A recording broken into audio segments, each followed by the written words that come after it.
कर्म जरूर केलं पाहिजे, कारण पंचमहाभूताचा देह परमेश्वराने कर्म करण्यासाठीच दिलेला आहे.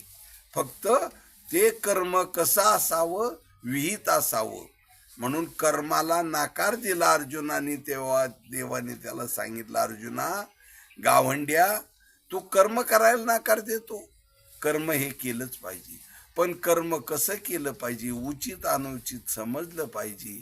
आणि ते कर्म करत असताना आपल्याकडं काही दूषण लागू नये, कर्म करीत असताना कोणाला त्रास होऊ नये, कर्म करीत असताना कोणी अडचणीत येऊ नये, कर्म करीत असताना कोणाला दुःख होऊ नये, आपल्याबद्दल द्वेष कोणाला वाटू नये, असं कर्म करावं. 5 संत झाले, माऊलीसारखे, तुकोबारायासारखे, नामदेवरायासारखे, एकनाथ महाराजांच्या सारखे संत. काय एक एक गुण आगायस स्त्री अवधार्य, ज्ञान वैराग्य ऐश्वर्य, साही गुणेवरी वस्ती जेते असा परमेश्वर. त्याला त्या काबीज करून आणि त्याच्यावर सत्ता चालवल्यासारखं चालवून हे संत पहा किती गुणवान झाले.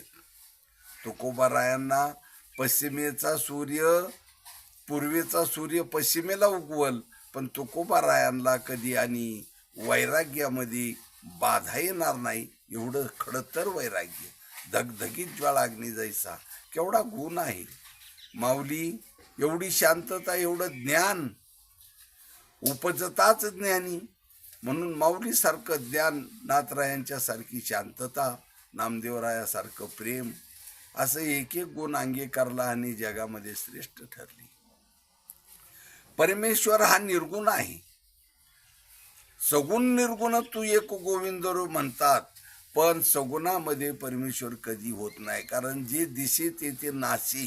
म्हणून सगुण जर डोळ्याला दिसला तर तो नासणार आहे. म्हणून अगदी सगुणामध्ये नाही.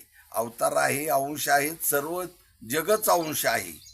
पण मला सांगायचं की संतांनी केलेलं काव्य, एवढे अभंग शतकोटी कवित्व केलं, सर्व निर्गुणाकडे बोट दावतायत.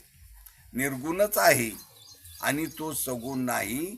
आणि देव कधी दिसत नाही. देव आजपर्यंत कुणी पाहिला नाही. देव होता येतं, देव दिसत नाही.